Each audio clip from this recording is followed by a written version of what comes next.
everybody. Welcome to another episode of the Successful Woman's Mindset. My name is Galit Ventura Rosen. I am so excited to have another fabulous author from the book collaboration, The Successful Woman's Mindset, 21 Journeys to Success. Today we have Linda. Welcome, Linda.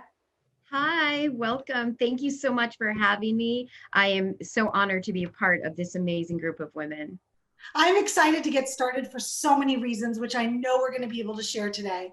But more than anything, I want to share with everybody that Linda Perez is the CEO of the Shade Tree in Las Vegas, excuse me, in Las Vegas. And we'll be sharing a little bit with you about what the Shade Tree is as well, because if you're in Las Vegas, you already know.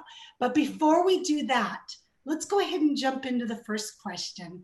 I love to ask all the authors, what does the phrase, the successful woman's mindset, mean to you? Well, the successful women's mindset means to me so many different things. And just thinking about that and knowing what my journey is, I'm so excited to read this book and everyone else's journey to success and tips. I think we always should be finding new ways how to better ourselves. What it means to me is really what is important to you. What success is defined by different people in many different ways. Success to one person might be their career. It might be raising healthy, strong, successful children. So every success is different to women. For me, it just means being empowered. For my journey, it means having a relationship with myself, learning what my purpose is, and then giving that back to the world. So for me, that's what success is to me. Making my family proud and just being able to be a pillar in the community and give back and be a role model to other women and to the young ladies coming up behind us. Oh, I love that. And I have to tell you, some of the words you used at the beginning, Linda, are exactly the way that I define it. We define it very, very similarly, and I love that. I also love that you use the words empower.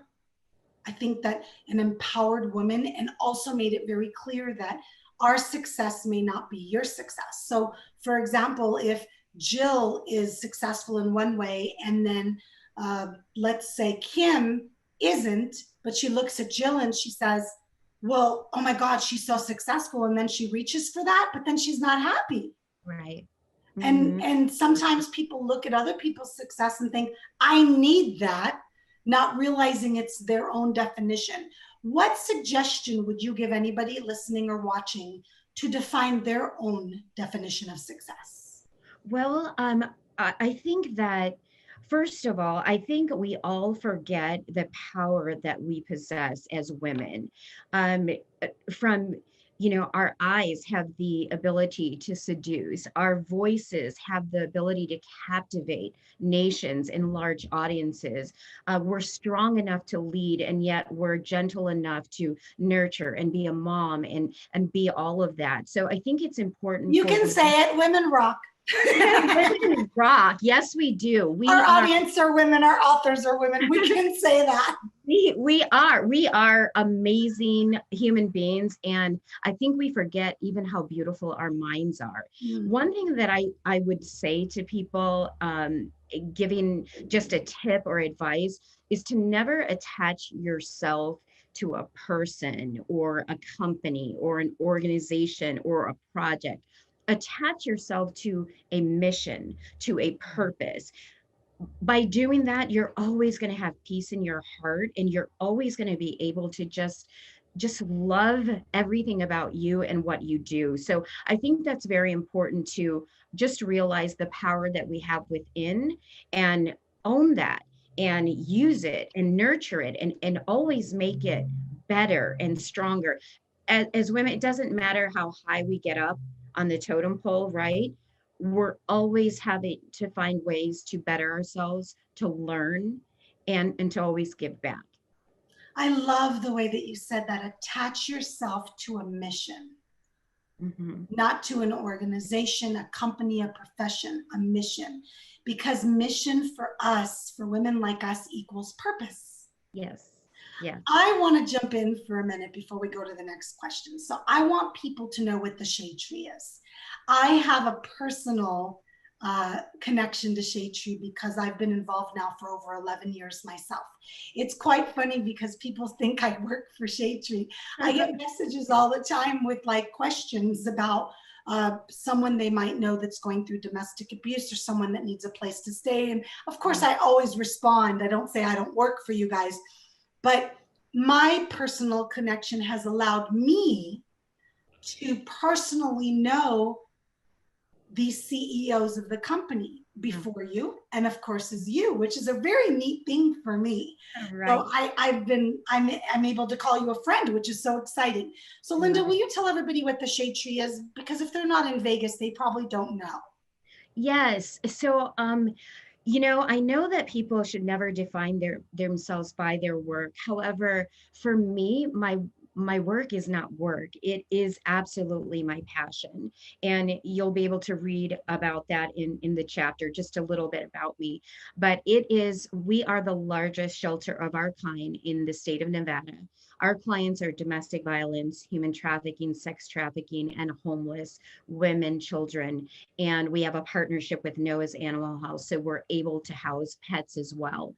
Why that's important to someone fleeing a violent situation, many times families will not leave, women will not leave because of their pets. Our pets are like our children. You know that, I know that, right? I have a toddler So running outside that's 8 months old with yeah, 4 legs. that's right. I left my baby this morning. She was all comfy and cozy. But that's very important. And who would have thought that when I was a little girl, I didn't think of being the CEO of a domestic violence shelter. I would have never thought what that was. But that's what the Shade Tree is. And it's not work to me. It is my passion. It is my purpose. I get to use my voice with my clients in the community to bring awareness to this huge issue in our families, in our communities. And I feel so grateful and privileged that I have this platform that through my faith, through my, that God has placed me here and given me this purpose and this platform to use my voice, to inspire, to bring awareness, and to help other women and other families transform their lives. And I think that is a perfect segue into your chapter. Thank Perfect. you. Thank you. Because next we're going to talk about why this chapter and why this title. And your chapter title is Don't Be Ashamed of the Story. It will inspire others. So we don't want to give away all the goodies because your chapter is so amazing and people are going to love reading it. And it's for anyone that wants to be inspired. You don't have to have gone through a difficult situation or a domestic violence situation or anything traumatic in your life to really just read it and be inspired. So share with us, Linda, why this chapter, why this story? It has been on my heart for a long, very, very long time is how do I bring more awareness? How do I relate to other women? How do I show them that it doesn't matter where you've come from, where you've been, there's always hope. And it doesn't matter if you start at 20 years old, if you're starting over at 40 or 50 or whatever, there's always hope. And I love girlfriend time, right? Because you sit around with your Best. girlfriends and other women and you learn so much, whether they're at home raising kids or they're a businesswoman, a successful businesswoman in the career in a business world. It doesn't matter. Every single woman has a story to share, whether it's about their kids or their marriage or their family or anything, or is it about success in an organization. So I believe that it has always been on my heart. I'm just a little girl at heart still, little Mexican girl that grew up in Northwest Indiana, the Chicagoland area. And who would have thought that I would be the CEO of an organization today? I just believe that every woman has a story to share. Somebody needs to hear it. Yes. Somebody will be inspired about it, and it may change someone else's life. Mhm. So it doesn't matter what it is you have to share. You're important and you're valued and you're worthy. Someone needs to hear your story. You say it so well. When we're little, we think we know what we want to be when we grow up. And many of us are what we say because we have this path. And my kid is like that. She's always known since she was 7 years old, something to do with medical, right? And first it was a vet, and then it was a pediatric surgeon, and then now it's an RN. She's I so, love it. so we're getting closer. That's awesome. But some of us are kind of get the path drawn for us, right? I try not to do that with my kids. And we follow the path that seems most logical. And then we wake up one day and say, wait, I want to do more. Yes. And so Linda is one of those people. Yeah. And she picked a very challenging job. Being the CEO of any nonprofit is not easy. I've been involved in nonprofits my entire life. And I have to tell you, and I commend you, because it is a 24-hour, 7-day-a-week job. There are no hours. I'm very familiar because I thought that was my path. And then I realized it wasn't. My path was to support the organizations and to help any way I could. But what I love more than anything with you and your story is that you really implement your past experiences and how they somehow correlate and directly relate to, oh gosh, I could have been one of the women in this shelter. And now I'm the woman that is showing these women that they can have hope and giving them the tools, the resources, the roof over their head. You know, Linda, sometimes we take so much advantage of the things that we have that are so simple, like a roof over our heads. And you've done such a great job with Chi-Chi, and I'm excited to be watching you since day one.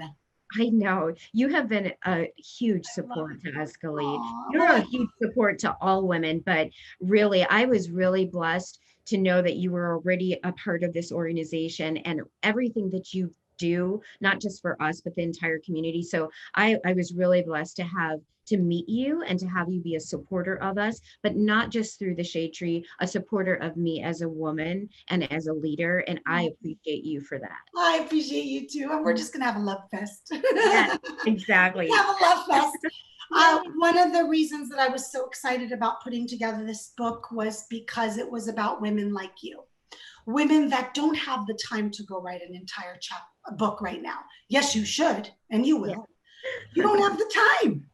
And so, and you're, by the way, you're like all the other authors too. It's not a bad thing, but to give you a platform to speak, right? Interviews, to speak on stage, hopefully, if not virtually, and to be able to write your story was the key to this book. And I think that anybody listening or watching, Linda said, one person needs to be inspired or impacted to make a different decision based on her chapter. That is the utmost motivation and goal of every author that's part of this book. Because some of the women have shared stories, and not all of them are about things in the past. Some are business stories, some are motivational stories, some are traumatic stories. They're not all the same, but some of my authors literally after they wrote the chapter had to take off a week because it was so emotional to go back and revisit. But it was so important to do that because they know that they can now impact somebody by sharing what they've gone through. Yes. So I would love for us to end with something fun or interesting about yourself that people might not know or that you want to share.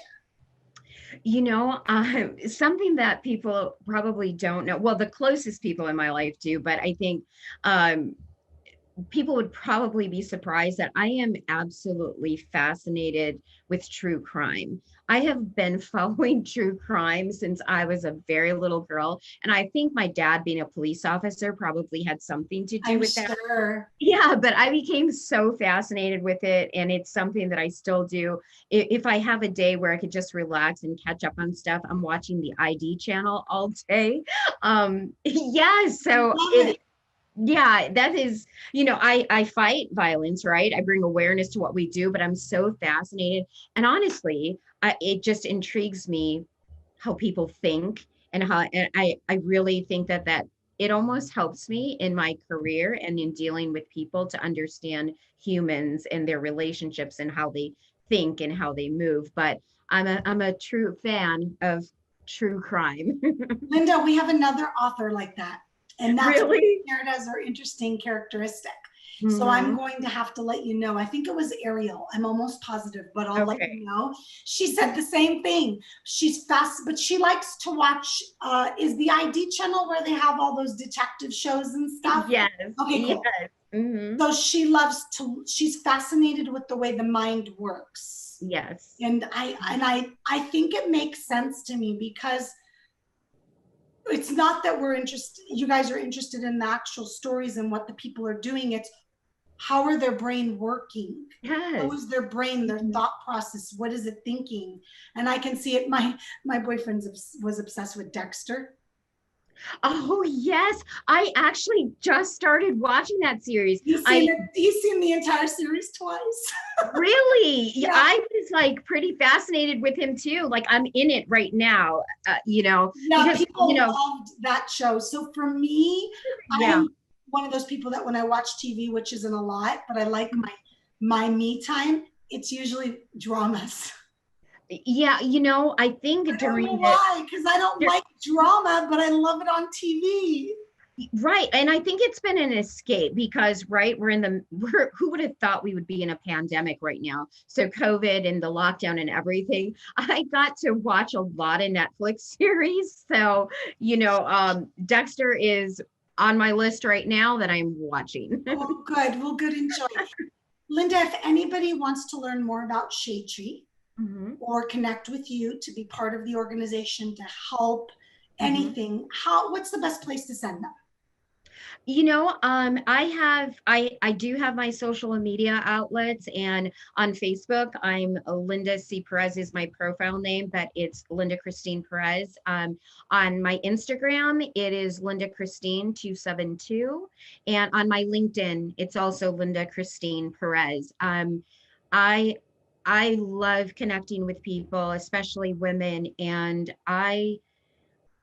I'm just a simple girl, just a normal, simple girl. There is nothing that is extraordinarily different about me than any other woman next to me. And I love connecting with women and just learning from each other and giving each other tips and ideas on navigating through this thing we call life. And it's not always easy. So I would love to connect with more women. Perfect. And all your information will be on the website. Great. Your information will also be in the book at the start of your chapter. And you guys can learn more about the Shade Tree as well. I think, is it the shadetree.org?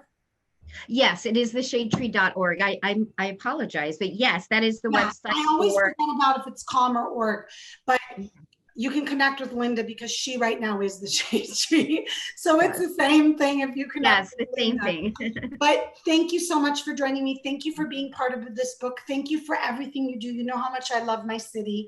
I've been here now for over 32, 33 years. I lost track and it's really my home. And I love that you've made it your home because of Shade Tree. Yes. Yeah. So thanks for being a part of this and for joining me today. And everybody, thank you for listening and watching The Successful Woman's Mindset. My name is Galit Ventura Rosen. And make sure to check out the book at thesuccessfulwomansmindset.com or on Amazon or any online retailer. It is called The Successful Woman's Mindset 21 Journeys to Success. Until next time, bye. I thank you.